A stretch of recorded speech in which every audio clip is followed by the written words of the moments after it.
এলডিপির প্রতিষ্ঠাতা সভাপতি বীর মুক্তিযোদ্ধা ডক্টর অবসরপ্রাপ্ত কর্নেল অলি আহমদ বীর বিক্রমর সহধর্মিনীর পরিপূর্ণ সুস্থতা কামনায় এলডিপি মক্কা কমিটির উদ্যোগে মক্কা এলডিপির সভাপতি হাজী আবু সালেকের সভাপতিত্বে ও মোহাম্মদ রফিকুল আলম রেজবির পরিচালনায় মক্কার একখান সেমিনার হল দোয়া মাহফিল অনুষ্ঠিত বীর বিক্রম ইনশাআল্লাহ বীর বিক্রম এতলে জন হই না মহব্বত শেষ করলাম। যারা প্রধান অতিথি হিসেবে উপস্থিত ছিল উমরা পালনে সৌদি আরব উমরা পালন গরিবের লাই আয়োজনে সফররত এলডিপি চন্দনেশ পৌরসভার সভাপতি আলহাজ এম আইনুল কবির। এই সময় প্রধান বক্তা হিসেবে উপস্থিত আছেন এলডিপি সৌদি আরব কেন্দ্রীয় কমিটির সভাপতি আলহাজ মোহাম্মদ ইমাম হোসেন মঞ্জুর।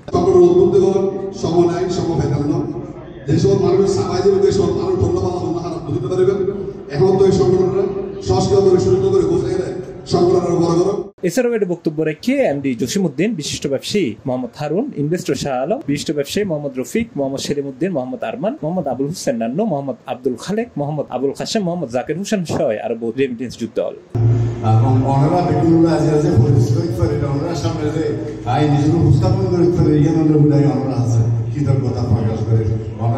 অনুষ্ঠানের শুরুতে প্রধান অতিথিরে ফুল দিয়ে বরণ করিল মোহাম্মদ মোহাইমিন হোসেন ও আলামিন। পরে সংক্ষিপ্ত আলোচনা শেষে দোয়া মোনাজাত গুজি আলহাজ মাওলানা মোহাম্মদ আব্দুল্লাহ আল গুফরান। শেষে উপস্থিত রেমিটেন্স যোদ্ধা প্রবাসী সম্মানে নৈশভোজ ও সার্গা মেজবানোর আয়োজন করা হয়। C plus TV, Chittagong.